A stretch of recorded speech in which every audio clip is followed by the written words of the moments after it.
বর্তমানে মানুষের একটা সবথেকে বড় সমস্যা হচ্ছে ইগো। এই ইগো জিনিসটা যত কম থাকবে আমাদের মধ্যে, তত বেশি আমরা জীবনে সুখী হতে পারবো। ধরুন আপনি কাউকে ফোন করলেন, সেই মুহূর্তে পেলেন না, আপনার রাগ হলো, আপনার মান অভিমান হলো, কেন ফোন ধরলো না, মানে এই মুহূর্তে থেকে ফোনটা ধরে ফেলতে হবে। আপনি ধরুন কাউকে ভালোবাসেন, আপনি সময় দেবেন না, আপনি ভালোবাসেন মানে সেই মানুষটাকেও আপনাকে ভালোবাসতে হবে। আর যদি সে মুখের উপর বলে দেয় যে না আমার পছন্দ নয়, রাগ ধরে গেল, অভিমান, সেখান থেকে নানান রকম সমস্যা ক্রিয়েট হতে থাকে। দেখুন, আমাদের বুঝতে হবে যে একটা মানুষ সে কেন আমাকে অপছন্দ করছে, একটা মানুষ সে কেন ফোনটা ধরছে না। আমরা অনেক সময় এমন অনেক কথা বলে ফেলি যেটার প্রত্যুত্তরে আমরা অধিক আশা করে ফেলি।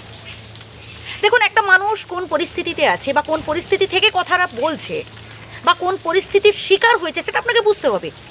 সমস্যা প্রত্যেক মানুষের মধ্যে আছে, এমনটা নয় যে শুধুমাত্র আপনার জীবনেই সমস্যা। আপনি যেটা বলবেন সেটাই সবাই মেনে নেবে, এমনটা কিন্তু ভাববেন না। এই ইগো থেকে কি হচ্ছে বলুন তো, একটা সুন্দর সম্পর্ক নষ্ট হতে চলেছে। এই ইগো থেকে একটা স্বামী স্ত্রীর মধ্যে দ্বন্দ্ব অশান্তির সৃষ্টি হয়। এই ইগো থেকেই অনেক সুন্দর সুন্দর প্রেমও নষ্ট হয়ে যায়। বুঝলেন? ইগো জিনিসটাকে ত্যাগ করতে হবে মন থেকে। আর যত বেশি আপনি ইগো ত্যাগ করতে পারবেন, তত বেশি আপনি আসলে সুখী হতে পারবেন। অ্যাডজাস্টমেন্টের ক্ষেত্রে কোনো রকম ইগো জিনিসটাকে পাত্তা দেবেন না। এখানে ধৈর্য থাকা প্রয়োজন, এখানে অপেক্ষা থাকা প্রয়োজন। ভাই জীবনে কি আছে ভাই, আপনি যার সাথে সমস্যা ক্রিয়েট করার চেষ্টা করছেন বা যার সাথে আপনি ইগো ফিল করছেন আর কি, যে সে আমাকে এই ধরনের কথাটা বলতে পারলো, কেন বলবি, আমি কি এই কথাটা শোনার যোগ্য? আরে ভাই, তার পরিস্থিতির বোঝার চেষ্টা করুন। সে হয়তো এমনটা হতে পারে যে সেই সিচুয়েশনে থেকে কথাটা বলেছে, আপনাকে এটা ফিল করতে হবে।